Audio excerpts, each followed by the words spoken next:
Well, good morning, everyone. Welcome to this morning's study and a new week of study. And we're going to continue looking at this, ending up, finishing off Second Kings as far as the chronology is concerned and Second Chronicles. But we will go back and look at some other things. But before we do, let's have a word of prayer.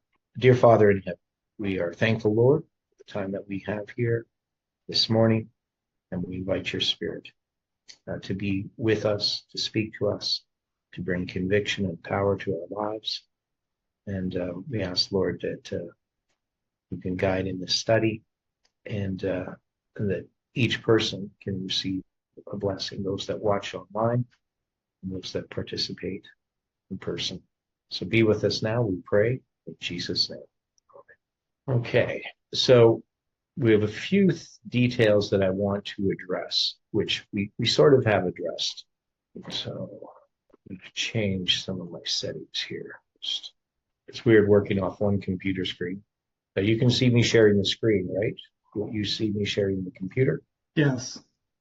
Okay, that's working. And so we have addressed at the beginning of 2 Kings chapter 25. It came to pass in the 9th year of his reign, in the 10th month, the 10th day of the month, that Nebuchadnezzar, king of Babylon, came, he and all his host, against Jerusalem, and pitched against it, and they built forts against it round about.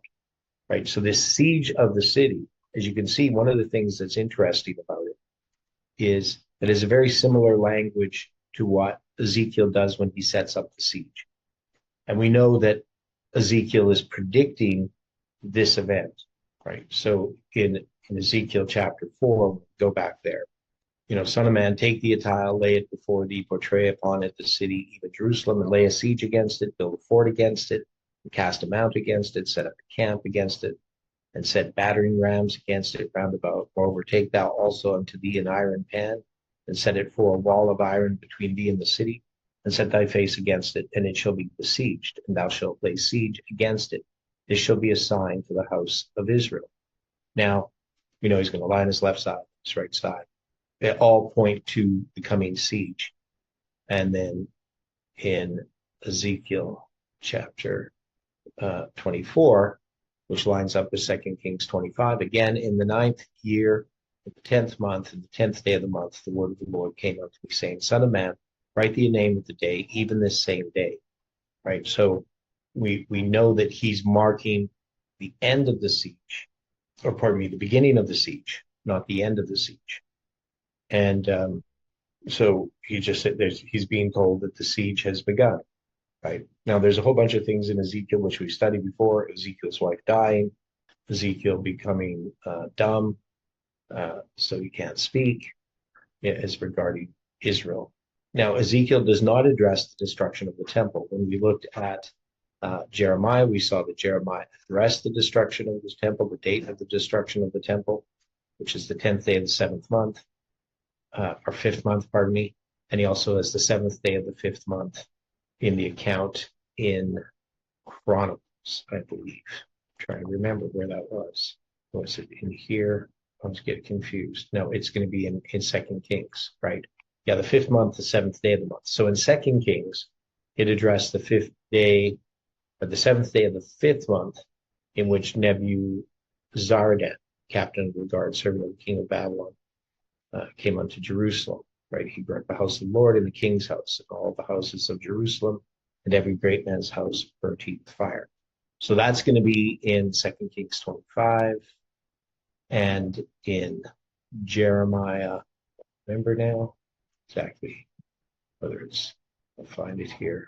Yes, it's going to be in Jeremiah 52. Yeah, right. So in Jeremiah 52, it's going to give you the 10th day of the 5th month. Right, so that's the same. Now, in the 5th month, in the 10th day of the month, which was the 19th year of Nebuchadnezzar, king of Babylon, King Nebuzaradan. And then we dealt with this. So I'm just trying to get focused back on some of these details. So when we address the 19th year of Nebuchadnezzar, you're going to see the 19th year of Nebuchadnezzar is the 11th year of Zedekiah. Now, it tells us plainly that the 18th year is the 10th year, right? So we can see also that the 19th year is the 11th year. So the 18th and the 10th, the 19th and the 11th line up. And those that try to say that in Jeremiah, that Jeremiah and Daniel are using different counts for the kings of Babylon. We do have a slight example in which that does or possibly does occur. That is, in the section that's in chapter 52, it appears that it's using a fall calendar, but I don't know if we need to go over that. Okay, so not sure exactly where we should finish off as far as this chronology, some of the loose ends. We did deal with the end of the 70 years. So we dealt with 538, 539, how that fits in. You know, this is so hard doing it this way without the other screens. But yeah, because if I zoom out here, it's pretty tiny. And we also dealt with the release of the captivity of Jehoiachin, his release. So we dealt with that chronology. I can't think of any other chronology in here that we have in Second Kings, in Jeremiah, and in Ezekiel that we have to address in regard to this period of time. In Daniel, we have some other things because we have further, it's going to add details about Belshazzar's reign and so forth, but I don't think we're going to address that here at this time. So the main thing that we have learned is this chronology all fits together. We have to set aside assumptions, and that's sometimes very hard to do, because if you set aside an assumption, then you appear not to be anchored, right? Because we function with all kinds of assumptions. We can't actually function life in setting aside assumptions. We know from experience that certain things are true, and so we function within that, the fact that certain things are true. But if we set aside assumptions in studying, there is a benefit, right? So we have a natural bias to work with assumptions. So it's difficult to set aside assumptions. But when we do that, we find that this fits. Okay? So any questions about this chronology? Is there anything that we've left off that we need to address here? We addressed the 3 years period. So 3 years of Daniel, we've taken the position that's the same 3 years in 2 Kings 24:1. Anybody has questions at all? Maybe it's extra biblical. Okay. What did you say? Just saying, maybe this is extra biblical.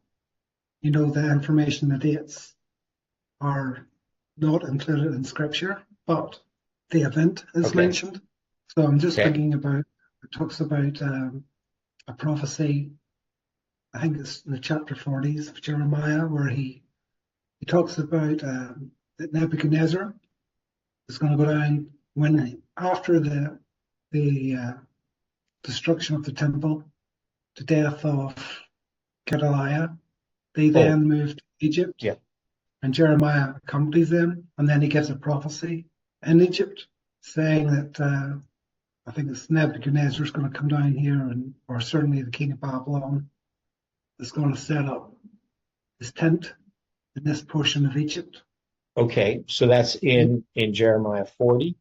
I think it's a place in mentions Tapanhes or something, someplace in Egypt. The pennies.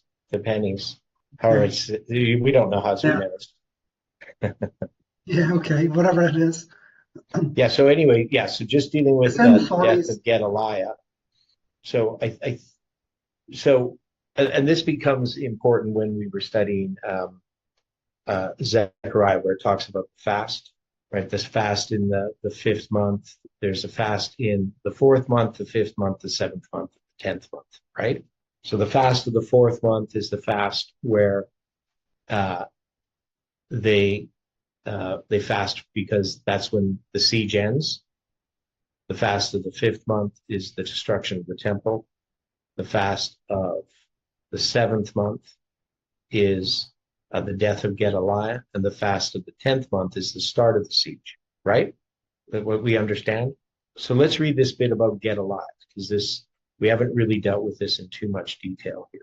Now the word of the Lord came to Jeremiah from the Lord, or the word that came to Jeremiah from the Lord, after that Nebuzaradan, the captain of the guard, had let him go from Ramah, and he had taken him bound in chains among all that were carried away captive of Jerusalem and Judah, which were carried away captive unto Babylon.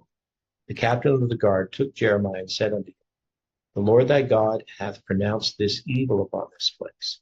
Now the Lord hath brought it and done according as he hath said, because ye have sinned against the Lord and have not obeyed his voice. Therefore this thing has come upon you. And now, behold, I loose thee this day from the chains which were upon thine hand. If it seem good unto thee to come with me unto Babylon, come, and I will look well unto thee. But if it seem ill unto thee to come with me into Babylon, forbear. Behold, all the land is before thee, whither it seemeth good and convenient for thee to go, thither go. Now, while he was not yet gone back, he said, go back also to Gedaliah, the son of Ahikam, the son of Shaphan, whom the king of Babylon hath made governor over the cities of Judah, and dwell with him among the people, or go wheresoever it seemeth convenient unto thee to go. So the captain of the guard gave him victuals and a reward, and let him go. Then went Jeremiah unto Gedaliah the son of Ahikam to Mizpah, and dwelt with him among the people that were left in the land.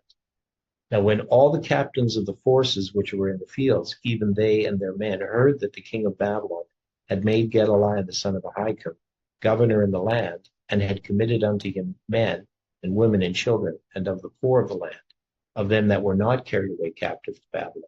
Then they came to Gedaliah to Mizpah, even Ishmael the son of Nethaniah, and Johanan and Jonathan, the sons of Kareah, and Sariah the son of Tehumeth, and the sons of Ephi, the Nephtothite, and Jezaniah, the son of a Maacathite, they and their men, and Gedaliah the son of Ahikam, the son of Shaphan, swear unto them and to their men, saying, fear not to serve the Chaldeans, dwell in the land, and serve the king of Babylon, and it shall be well with you. As for me, behold, I will dwell at Mizpah to serve the Chaldeans, which will come unto us. Which ye gather, ye wine, and summer fruits, and oil, and put them in your vessels, and dwell in your cities that ye have taken. Likewise, when all the Jews that were in Moab, and among the Ammonites, and in Edom, and that were in all the other countries, heard that the king of Babylon had left a remnant of Judah, and that had set over them Gedaliah the son of Ahikam, the son of Shaphan, even all the Jews returned out of all the places whither they were driven, and came to the land of Judah to Gedaliah unto Mizpah, and gathered wine and summer fruits very much. Moreover, Johanan the son of Kareah, and all the captains of the forces that were in the fields, came to Gedaliah to Mizpah, and said unto him, dost thou certainly know that Baalis, the king of the Ammonites, hath sent Ishmael the son of Nethaniah to slay thee? But Gedaliah the son of Ahikam believed them not. Then Johanan the son of Kareah spake to Gedaliah in Mizpah secretly, saying, let me go, I pray thee, and I will slay Ishmael the son of Nethaniah, and no man shall know it. Wherefore should he slay thee, that all the Jews which are gathered unto thee should be scattered, and the remnant in Judah perish? But Gedaliah the son of Ahikam said unto Johanan the son of Kareah, thou shalt not do this thing, for thou speakest falsely of Ishmael. Now it came to pass in the 7th month that Ishmael the son of Nethaniah the son of Elishama, of the seed royal, and of the princes, and of the king, even 10 men with him, came unto Gedaliah the son of Ahikam to Mizpah, and there they did eat bread together in Mizpah. Then arose Ishmael the son of Nethaniah, and 10 men that were with him, and smote Gedaliah the son of Ahikam, the son of Shaphan, with the sword, and slew him whom the king of Babylon had made governor over the land.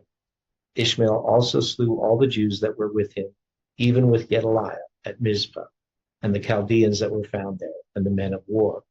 And it came to pass the 2nd day after he had slain Gedaliah, and no man knew it, that there came certain from Shechem, from Shiloh, and from Samaria, and even fourscore men, having their beards shaven and their clothes rent, and having cut themselves with offerings and incense in their hands, to bring them to the house of the Lord. And Ishmael the son of Nethaniah went forth from Mizpah to meet them, weeping all along as he went. And it came to pass, as he met them, he said unto them, Come to Gedaliah the son of Ahikam. And it was so, when they came into the midst of the city, that Ishmael the son of Nethaniah slew them, and cast them into the midst of the pit, he and the men that were with him. But 10 men were found among them that said unto Ishmael, Slay us not, for we have treasures in the field of wheat and of barley and oil and honey. So he forbare and slew them not among their brethren. Now the pit wherein Ishmael had cast all the dead bodies of the men whom he had slain because of Gedaliah was it which Asa the king had made for fear of Baasha the king of Israel. Ishmael the son of Nethaniah filled it with them that were slain. So this pit was the one that Asa had made, right? So remember that story. Then Ishmael carried away captive all the residue of the people that were in Mizpah, even the king's daughters, and all the people that remained in Mizpah, whom Nebuzaradan, the captain of the guard, had committed to Gedaliah, the son of Ahikam. And Ishmael, the son of Nethaniah, carried them away captive and departed to go over to the Ammonites. But when Johanan, the son of Kareah, and all the captains of the forces that were with him heard of all the evil that Ishmael, the son of Nethaniah had, then they took all the men and went to fight with Ishmael, the son of Nethaniah, and found him by the great waters that are in Gibeon. Now it came to pass that when all the people which were with Ishmael saw that Johanan the son of Kareah and all the captains of the forces that were with him, then they were glad. So all the people that Ishmael had carried away captive from Mizpah cast about and returned and went unto Johanan the son of Kareah. But Ishmael the son of Nethaniah escaped from Johanan with 8 men and went to the Ammonites. Then took Johanan the son of Kareah and all the captains of the forces that were with him, all the remnant of the people whom he had recovered from Ishmael the son of Nethaniah from Mizpah. And after that he had slain Gedaliah the son of Ahikam, even mighty men of war, and the women and the children and the eunuchs whom he had brought again from Gibeon. They departed and dwelt in the habitation of Ahikam, which is by Bethlehem, to go into Egypt, because of the Chaldeans, for they were afraid of them, because Ishmael the son of Nethaniah had slain Gedaliah, the son of Ahikam, whom the king of Babylon had made governor in the land. Okay, so it's kind of a terrible story. There's probably lots there that we're missing, but we're not particularly studying the book of Jeremiah. Now, where is this part that you were talking about, Stephen? Because I didn't see that. Oops, that's not what I wanted with this one. Does it mention Tapanese? Yeah, I think it's I just was saying chapter 40 somewhere, didn't mean chapter How do you 40 spell itself. Tapanese? TAHP. HP? Okay, that's what I do. PH. Yeah. T T HP TAH and S. TA. Okay, there we go. So it mentions it's in First Kings. Don't see it in Jeremiah. It's just a name, but maybe there's another spelling. Okay, can you tell me what the verse roughly says? If you go to Jeremiah chapter 43, Oh, it's 43. Okay. verses 8 to 13. Okay.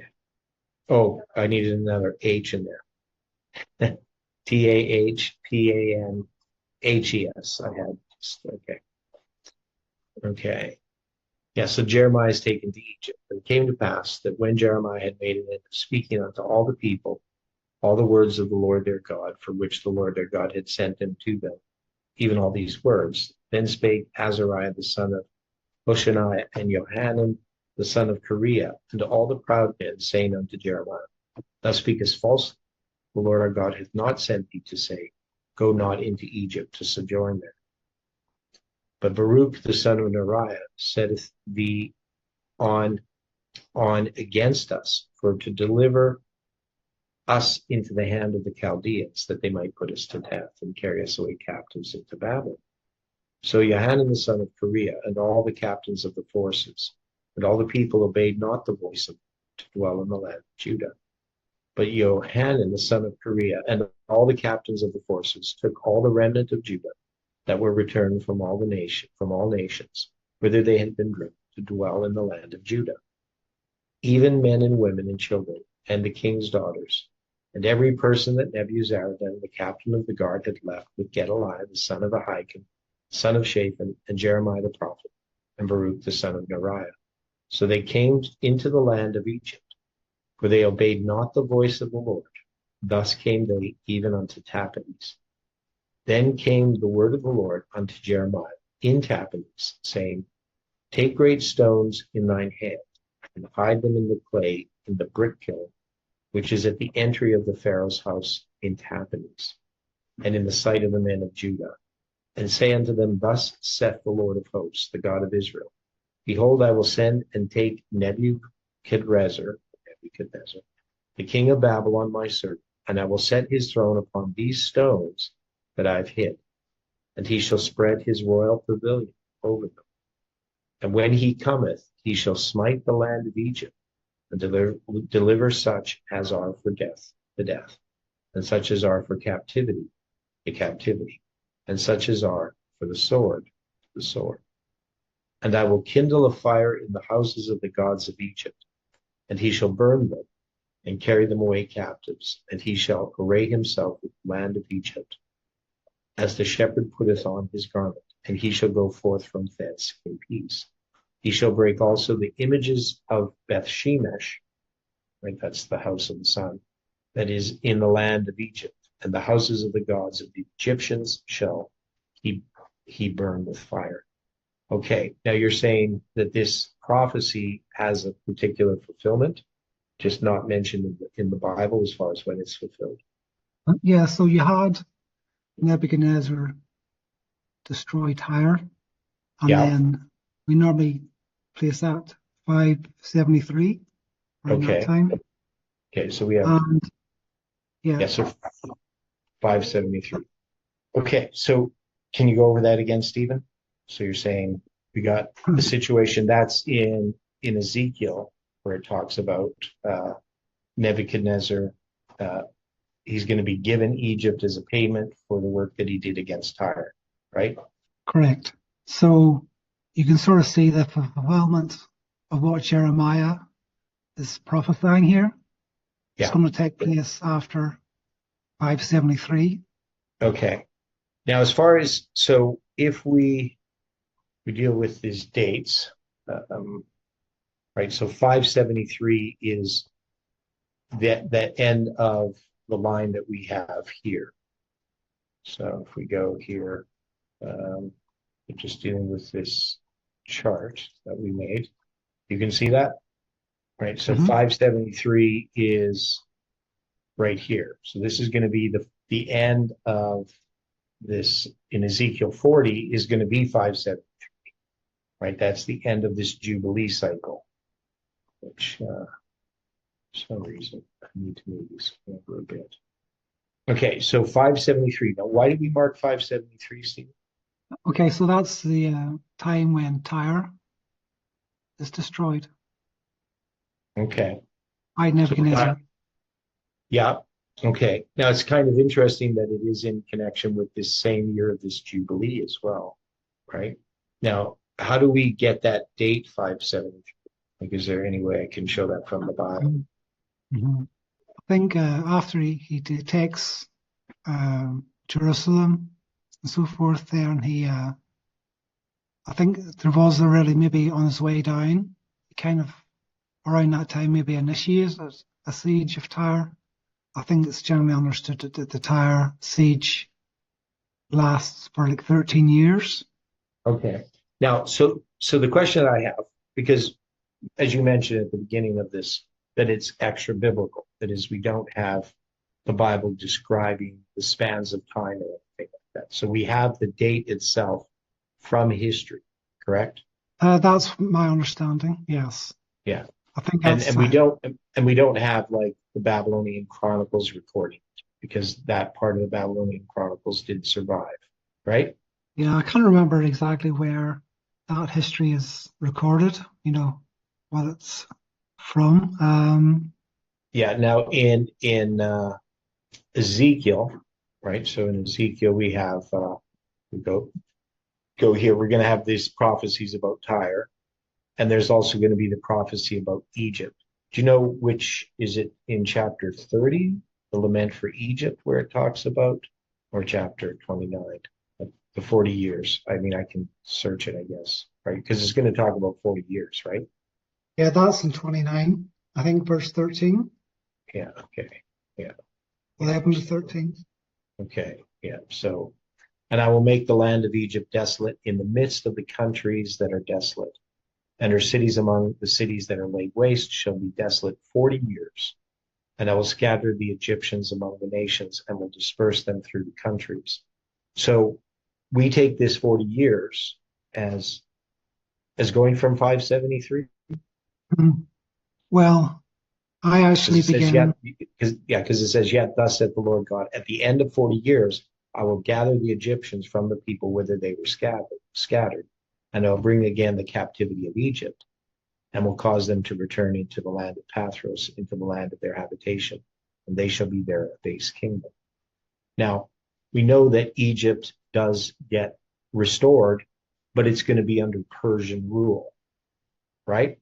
Like it's going to become part of the Persian Empire. Well, that's how you could maybe interpret it that way. There's a bit of a issue with this prophecy. Is okay, where does it begin? Where does it end? What marks? I think Gerhard Gertu had his version of it.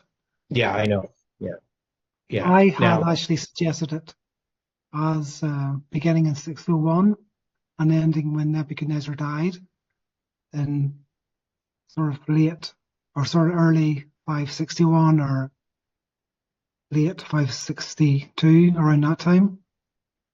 okay. Because you had there, and originally in 601, you had Nebuchadnezzar attack Egypt.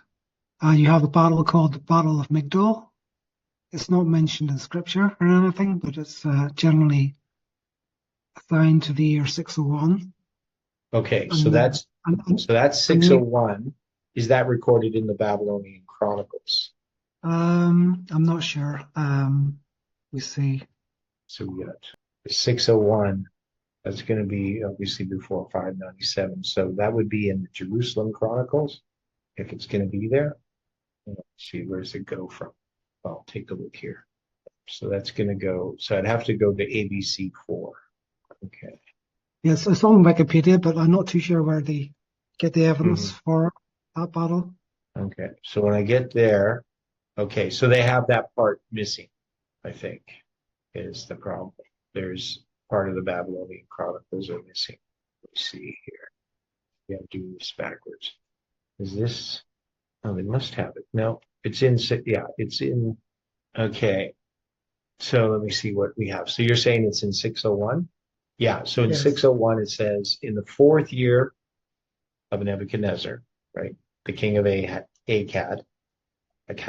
Acadia, Babylon, mustered his army and marched into the Hatti land. In the Hatti land, they marched unopposed. In the month Kislev, so that's Kislev, the ninth month, right? He took the lead of his army and marched to Egypt. The king of Egypt heard it and mustered his army. In open battle, they smote the breast of each other and inflicted great havoc on each other. And the king of Akkad turned back with his troops and returned to Babylon. So that's what happens in 601, according to the Babylonian Chronicles. And what are you saying happens in 601? Yeah, that's the Battle of Migdol. Okay. And So so you're going to start. Okay, go on. you have that prophecy in Jeremiah where it talks about from the tower to Cyrene. I'll find. Maybe it's in Ezekiel 11 to 13, or verse 13 maybe says, And I will make the land of Egypt utterly waste and desolate, from the tower of Syene even unto the border of Ethiopia. So that see, word Ezekiel what?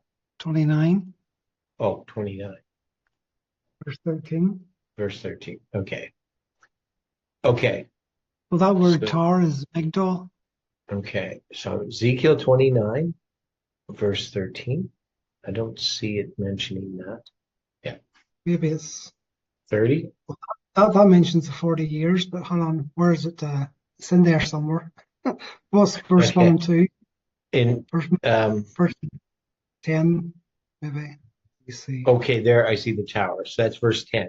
Behold, therefore I am against thee and against thy rivers, and I will make the land of Egypt utterly waste and desolate from the tower of Syene.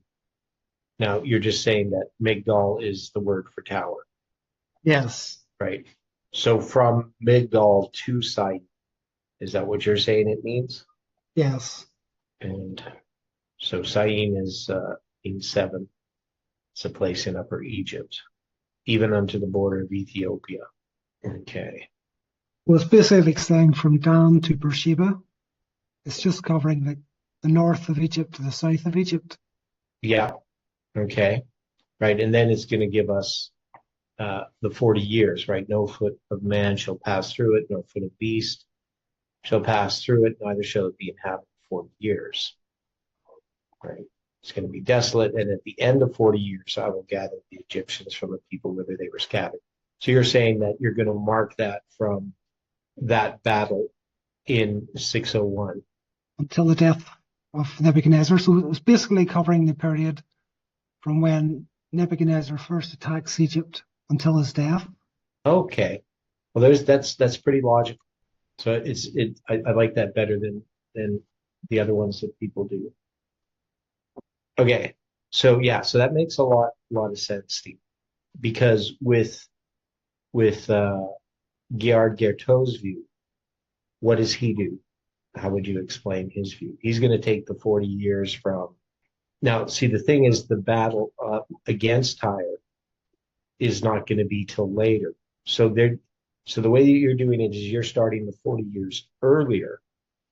That is, often people think that you're going to start from some particular point that's in the future, but this is a 40-year period that's already commenced. Mm-hmm. Okay. And this makes sense because Nebuchadnezzar already had come against Egypt, right? Yeah. Now, because this here in this is in the 10th year, but he came against Egypt in his 4th year. Oh, wait, hang on. Let me see. I got to think this through. No, this is the 10th year of. So this would be the 18th year of Nebuchadnezzar. So that means it would have been 14 years earlier that he had already come against Egypt, right? Does that make sense? Yes. Okay. Yeah, so the 40 years has already started when this prophecy of 40 years has been given. So Gerhard Gerto, he applies a religious meaning to Egypt being desolate and waste for 40 years, stating that the 40 years of desolation could not be understood in a literal way, meaning a deportation of Egyptians to foreign lands, but that there is a religious connotation, meaning that Egypt would be without worshippers. So he suggests the concept can be seen in Ezekiel 30 verse 13. It says, "Thus saith the Lord God, I will destroy the idols and cause their images to cease out of Noph, and there shall be no more prince in the land of Egypt, and I will put fear." So he argues that the sign for the 40-year period beginning is when Pharaoh Hophra dies, and then that's from 566 to 526. Okay. His 40 years. Okay. Yeah, and I had a different way that I looked at it, or a couple of different ways, but I like yours the best because it's just always an assumption that when it talks about a period of time, people always think that that period of time either begins then or begins in the future sometime. They rarely think that, oh, this actually already has begun and it's just being declared of when it's going to end. But that makes sense that it ends with the death of Nebuchadnezzar. So now Nebuchadnezzar dies technically in 562, right? So that's going to be, less than 40 years, but not much less. It would still be 40 years if you're counting it as, an inclusive count. Yeah, is it possible that he dies early in 561? Well, it's generally taken that he dies at the end of 562. But remember, we're looking at our calendar. Uh, but also I'm looking at with the Babylonian Chronicles, right? So it's in his fourth year. So it's 601 to 600 is his fourth year. So his fourth year begins in the spring of 601, goes to the spring of 600. So that's when he's going to come in the 9th month, which is Kislev, that he's going to march his army against Egypt. So that's going to be around December. So then if you go to that he dies in 562, it's still going to be 39 years, right? Mm-hmm. Does that make sense? So he reigned. So from then it's going to be the 40th year in which he dies. So even if you had it, him dying early in the next year, it's still 39 years. That's all I'm saying. So he's destroys Tyre 573, Yeah. and you have this year the Amasis, the second Stela or Stele or whatever it is, Amasis. So the Pharaoh swears an oath by the gods, vowing to defeat and massacre those who ravaged cities and districts within Egypt. It is thus clear that the Babylonians succeeded in gaining a foothold in Egypt, though Amasis soon repelled the invaders. So this is confirmed by a fragmentary cuneiform text from Babylonia, dating to Nebuchadnezzar's 37th year. So that's 567 BC, the same year as the invasion described in the Amasis second stela.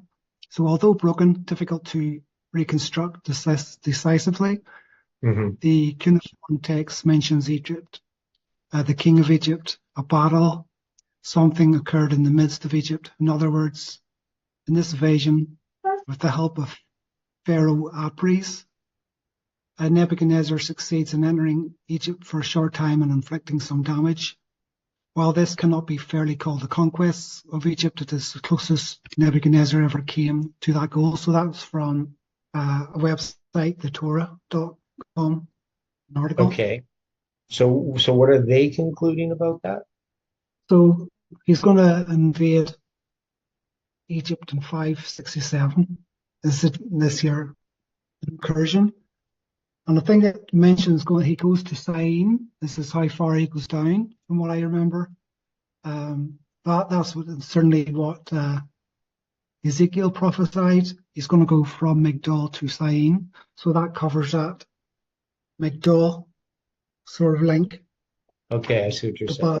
Begins at the top of the beginnings of 40 years, and then sort of within, this is 37th year, so it's not quite 40 years from that battle, maybe 44 or 43 years, but it's sort of within that 40-year period to where he dies.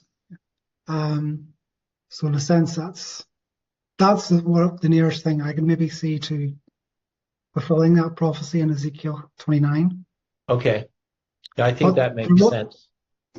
Yeah, but there was an issue because Jeremiah, he's going to prophesy saying Nebuchadnezzar is going to set up his tent in Egypt. So he's in 586, 585, around that time. Well, in Jeremiah 43, you're talking about? Yeah. Yeah, so that's going to be in 586 still. It's just after the temple has been destroyed. I don't think it's 585 yet. So right, okay. So they go down, that prophecy's made. And so Nebuchadnezzar, he's not going to go down to Egypt again until after the destruction of Tyre sorted. And then he's going to be given victory. over Egypt, as Ezekiel prophesies, as to pay the wages for those Okay. who were involved in that siege. So that's going to be taking place maybe about 6 years after that siege of Yeah. Tyre. So the issue is that then that's going to be 567. The issue there was, well, was that not the time when Nebuchadnezzar was mad? How is it he's therefore going down into Egypt and taking and destroying Egypt when he's a madman for 7 years? Maybe, Okay. or was, Well, or maybe, well, yeah, a go ahead. simple way to deal with that is, even though Nebuchadnezzar is mad, he's still king. Yes, So it's still him doing things, even if he personally doesn't do it. yes, Right. Yeah. Because, even when it talks about Darius the Mede, comes against Babylon. Does Darius the Mede come against Babylon? Personally, he doesn't, right? It's going to be Cyrus. But even Cyrus, he doesn't enter into Babylon on the night when the writing's on the wall. He's going to do that a few days later, right? Which we saw.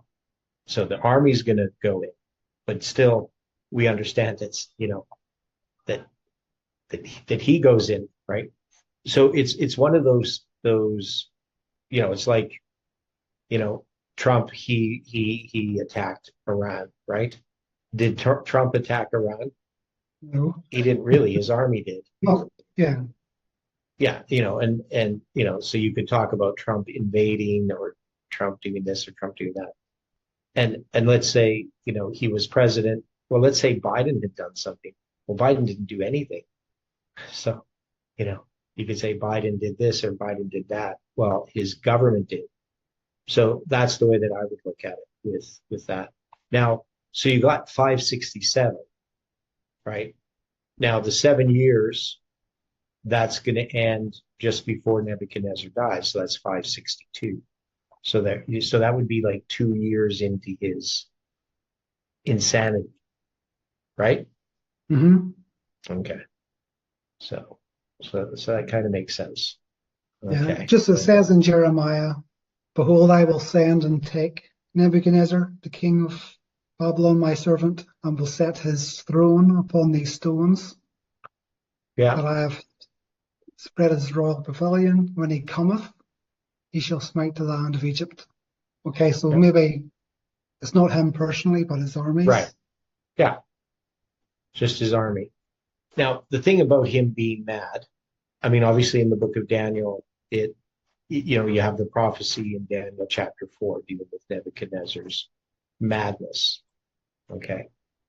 Now, it's sort of a dramatic, prophetic idea, but exactly how that occurred, like what they're describing, it's some kind of insanity. But but the fact that he still remains king is kind of puzzling, right? Mm-hmm. So maybe that there's still some kind of function that he has, right? In some ways, but the way it describes it, it's like he's just like insane and totally out of his mind. But yet, he still remains the king. That's a very strange problem to face, because only a king would need that personal power to retain the throne. So there must be people around him protecting the family or whatever, sort of like with Joe Biden. But yeah, so that's pretty interesting. I think it is, an important point. I'm just here, the interpretation of this dream. And I came upon the king Nebuchadnezzar at the end of 12 months. He walked in the palace of the kingdom of Babylon. And the king spake and said, is not this great Babylon that I had built, right?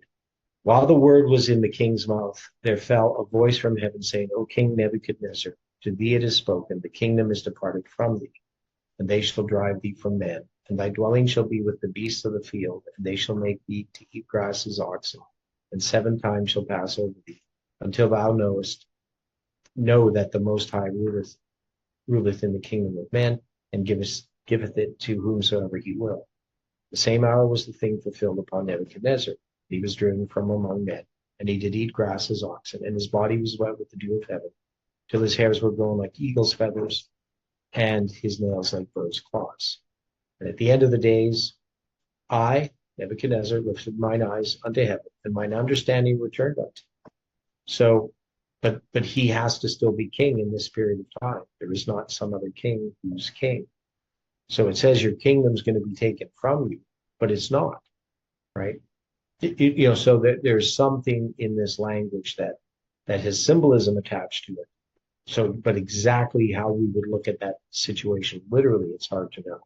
But it is an interesting part of the story. So if we go back to this chart, where would we put so we got this 573. Now we had in the 10th year, we're going to have Jeremiah. So we have some things marked here in the 10th year, but it's going to be in the 10th year on the 10th day of, let me see, where is that in Jeremiah or Ezekiel, pardon me, Ezekiel 29, the 10th year, the 10th month, and the 12th day of the month. Okay. So you got the 10th year, the 10th month to 12th day. So that's going to be when that prophecy against Egypt is given. So that's going to be here actually in 586 still before. I'm going to just put this here. Copies. So that's Ezekiel 29. Put it right there. It's just at the beginning of 586. Oops. Okay. So now we have Ezekiel, Jeremiah, and 2 Kings, covering some of this history, and Daniel. So Ezekiel, Jeremiah, and Daniel are the prophets in this period of time. They overlap a bit. But, okay. And then we're going to say 567. So Nebuchadnezzar, when so we got 561. So it's going to be here that you're going to have in 561, that you're going to have March 31st, 561, when Jehoiachin returns to the throne. You have Nebuchadnezzar dying here. Now he's going to have his sanity returned to him, and then he's going to die shortly thereafter, right? So you got so we're saying it's like in 569 that he becomes insane, or 570, somewhere in there. Somewhere in there. Okay. Now, 570 is interesting because we're going to have a prophecy against Egypt, and that's going to be on the first day of the first month in 570. Right. So it came to pass in the 11th year, in the first month, in the 7th day of the month, that the word of the Lord came unto me, saying, and then, so he's going to have, is it in 31? It must be in 31. Do you know where that is? The chapter 29. It is 29? Verse 19. Is that one? Okay. No, it's going to give us a date. It's going to give the first day of the first month. 29. I think it's 29. 29, 29? 29, is it 19 or something? Maybe. No, hold on. Hold on, no. Where does it give the date is what I want. Yeah, is it verse 17? 29, 17? But yeah, there it is. It came to pass in the 7 and 20th year. Now, the interesting thing about that is, obviously it's not the 27 and 20th year of Zedekiah's reign, per se, right? Because he's not reigning anymore. But it doesn't say in the year of the captivity. But it doesn't matter because it's the first month and the first day of the month. So whether it was the year of the captivity or the year of his reign of Zedekiah, it'd still be the same, right? Still be the same date. But that's going to be in 570. That the word of the Lord came unto me, saying, Son of man, Nebuchadnezzar, king of Babylon, caused his army to serve a great service against Tyrus. Every head was made bald and every shoulder was peeled. Yet he had no wages, nor his army, for Tyrus, for the service that he had served against it. Therefore, thus saith the Lord God, behold, I will give the land of Egypt unto Nebuchadnezzar, king of Babylon, and he shall take her multitude. So the interesting point that I have here is that this is going to be in 570, right? So Mhm. once again, this is at the time when his insanity begins, right? Yeah. So even though he has this period of insanity that's talked about in the book of Daniel, it doesn't talk about it anywhere else, and it still acts as if he is doing these various things, right? Yeah. Now So when maybe does it, okay, go on. the generals probably related to that prophecy. The decision had already been made to go into Egypt to destroy it. So even though Nebuchadnezzar went mad, they're still going to continue on with what he had ordered, maybe Yeah, just prior to his madness. yeah. So the family is just protecting him. So even though he has this insanity, the average person's not even going to know about it, right? Mm-hmm. Mm-hmm. Okay, that's the way that I would understand it.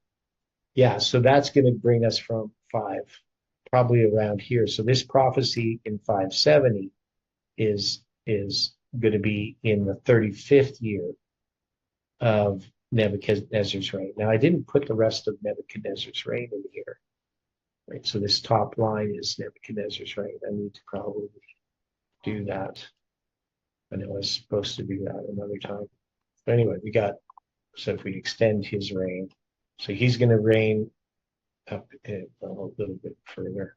So you got 35, 36, 37. Oh, hold on, too far. Right. So he's gonna reign for 41 years.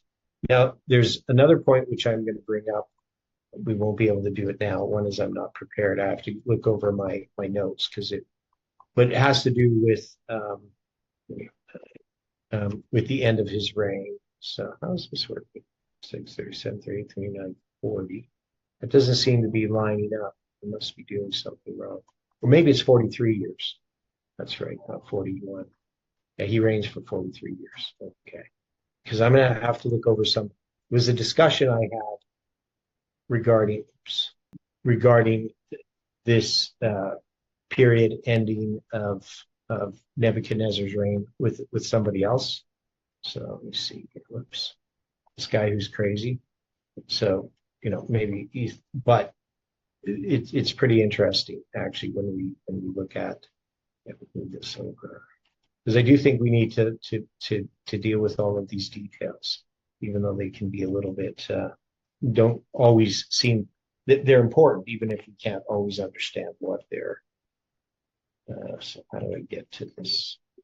Okay, I'll deal with that later. But anyway, you can see here. So it's going to be the 43rd year of his reign that he dies, right? And then you're going to have the next king, which is evil Merodach, right? Mm-hmm.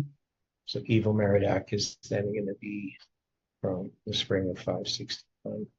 You're going to have his first year.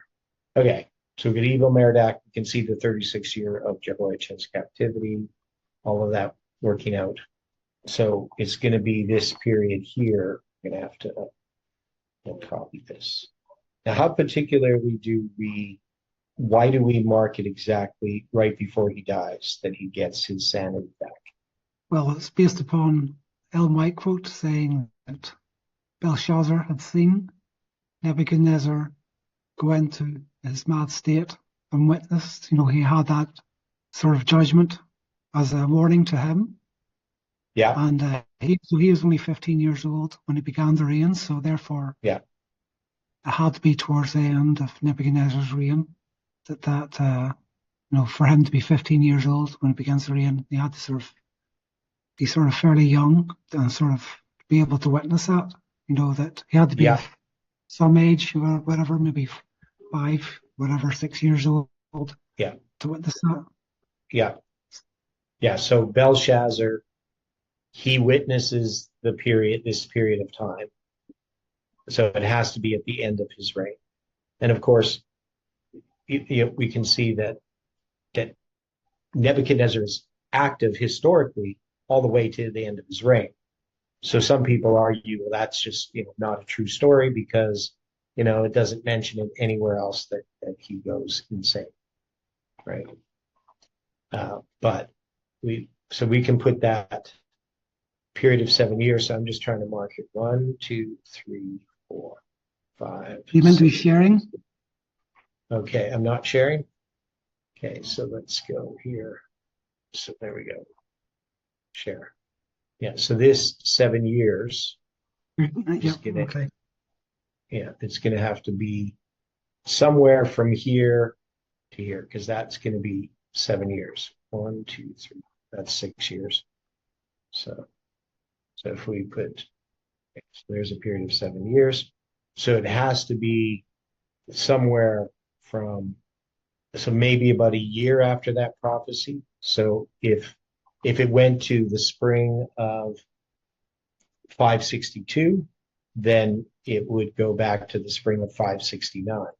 So it'd be the spring of 569 that he becomes insane, right? We could move it further. We could move it to the summer. We could move it to the fall. But if it's the spring of 569, that would be 1 year after the prophecy in 570. Make sense? Mm-hmm. Okay. Yeah. So now what we're gonna deal with in so I'm gonna try to get that ready. I don't know if I can get it ready for tomorrow. I'll see what I can do. We'll address it at some point, but we'll address again the reign of the end of the reign of Nebuchadnezzar from some other discussions that I've had, and regarding the beginning of the reign of evil Merodach. So we'll look at that in a bit more detail at a later time. Okay, so these are just loose threads that we kind of, it's good to have them in there. I'll fix this later on. Okay, now we're gonna quit a bit early just because I got some things to do. But any final thoughts before we close with prayer? Okay, I just put in about the 13-year siege of Tyre. So that's principal sources are Josephus, and he's referencing a Phoenician historian called Menander. Okay. I'm not too sure when he lived, but I think there is some fragments of tablets as well that kind of relate to that. So there was a fragment found in Babylon and translated, which records royal rations of food provided to the king and his soldiers for their march against Tyre. Okay. There's a cuneiform tablets that mentions the tribute of Tyre being delivered to the Babylonian palace treasury, indicating that the city eventually came under Babylonian subjugation. Clay tablets from the mid-6th century list Mediterranean ship captains acting as forced transport contractors under Babylonian authority, suggesting coerced vassal status following the siege. So, yeah, so it's not really maybe uniform tablets, it's more this here Meander, someone of Phoenician historian. Yeah, and of course, lots of times there's all kinds of interpretations that are made and assumptions that are made that are never put into the conclusions. So yeah, it's hard to know. Okay, well, thanks for that. Yeah, he's early 2nd century BC, so he'd be maybe about 300 years after the actual siege. So yeah, quite some time. Yeah. Okay. Well, let's close with prayer. Dear Father in heaven, we are thankful, Lord, for the time that we've had here again this morning. And we just ask for your continued blessing throughout this day. Help us in all that we do to glorify you, and bring us together again to study these things is our prayer in Jesus'